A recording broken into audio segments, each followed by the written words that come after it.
வணக்கம். நம்ம வீட்ல இருக்கக்கூடிய அம்மா அழுதா நமக்கு நல்லாவே தெரியுங்க. கூட பிறந்த அண்ணனோ தம்பியோ சோகமா இருந்தா கூட நம்ம எளிதா கண்டுபிடிச்சிருவோம். ஆனா உங்க அப்பா அழுது என்னைக்காவது நீங்க பார்த்திருக்கீங்களா? அல்லது சோகமா இருந்துதான் பார்த்திருக்கீங்களா?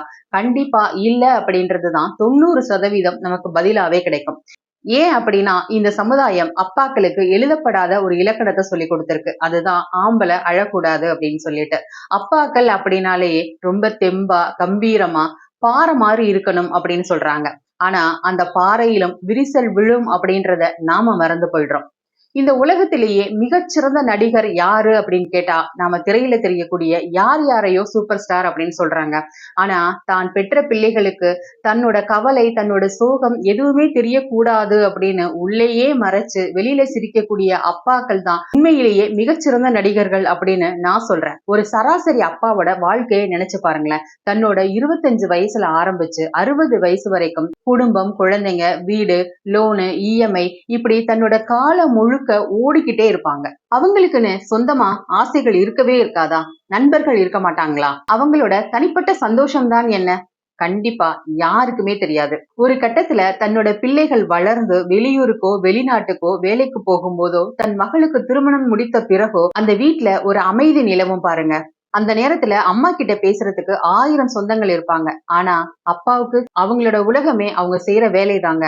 அந்த வேலையில இருந்து அவங்க ரிட்டையர் ஆனதுக்கு அப்புறமா எந்த வேலையுமே அவங்களுக்கு இல்லாதப்ப அவங்களுக்கு இருக்கக்கூடிய அந்த தனிமை அப்படின்ற ஒரு விஷயம் அவங்கள உள்ளுக்குள்ள ரொம்பவே சுருக்கிடும். அது ரொம்ப கொடுமையானது. வெளியில நமக்கு ரொம்ப கம்பீரமா தெரிஞ்ச அந்த மனுஷன் உள்ளுக்குள்ளேயே உடைஞ்சு போயிருப்பாரு. ஆனா அத கூட அவங்க வெளியில சொல்ல தெரியாம நம்ம மேல கோபம் தான் படுவாங்க. நமக்கு அவங்களோட கோபம் மட்டும்தான் தெரியுது.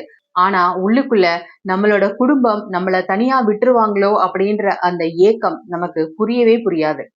நாம எல்லாருமே அம்மாக்களோட மனநிலையை பத்தி பேசுறோம். ஆனா யாராவது அப்பாக்களோட மனநிலையை பத்தி பேசியிருக்கோமா? அவங்களுக்கு மன அழுத்தம் வரவே வராதா? அழணும்னு தோணாதா?